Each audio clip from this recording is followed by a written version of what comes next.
Welcome back to the After the Credits show. Hi, I'm Metal D, and this is Mike. Cheers, mate. Yeah.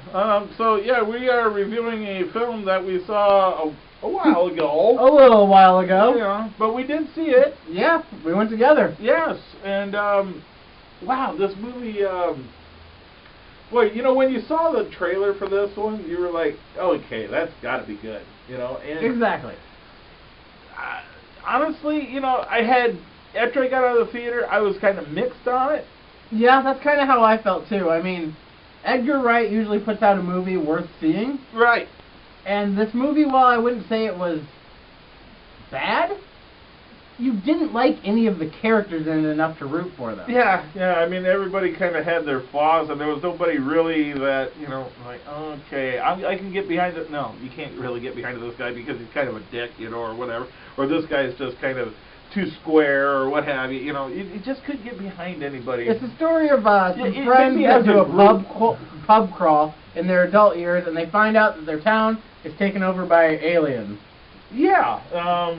It was kind of like The Hangover meets the Stepford Wives. Yeah, a little bit. Boy, I tell you, the setup to this on their way to the pub crawl and whatnot, I thought there was some really funny moments in this. Definitely. Especially them, just traveling there in the car and whatnot. And the first couple of bars that they went to was actually pretty funny. And then things just started getting a little more weirder and weirder as they kept going and doing this, 8-bar, pub crawl or whatever. Things just started getting a little more stranger and stranger and stranger until all of a sudden all hell breaks loose with these aliens. But man, I tell you what, the one thing that I really it just killed it, I thought, when, I don't know if I'm going to give it away or anything like that, the ending was just so far out there. It just kind of reminded me of Indiana Jones and the Crystal Skull. Definitely.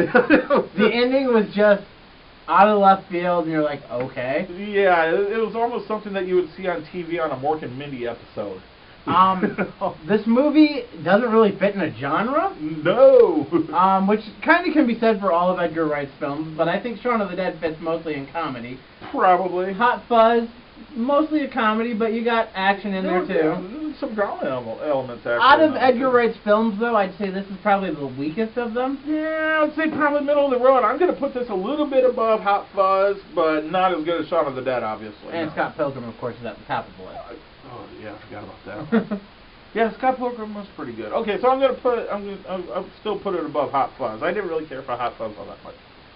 But overall, I'd probably give this movie a grade of a B-. Yeah, I'm probably going to be in that area, maybe a little bit lower. I'd give it a C+. A C+ sounds like a fair grade.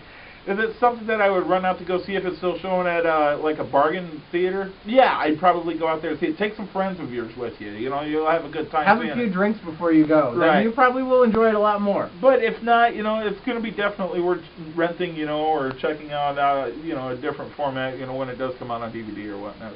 So it's worth checking out at least in there. So, since 2013, we've been reviewing film for your pleasure.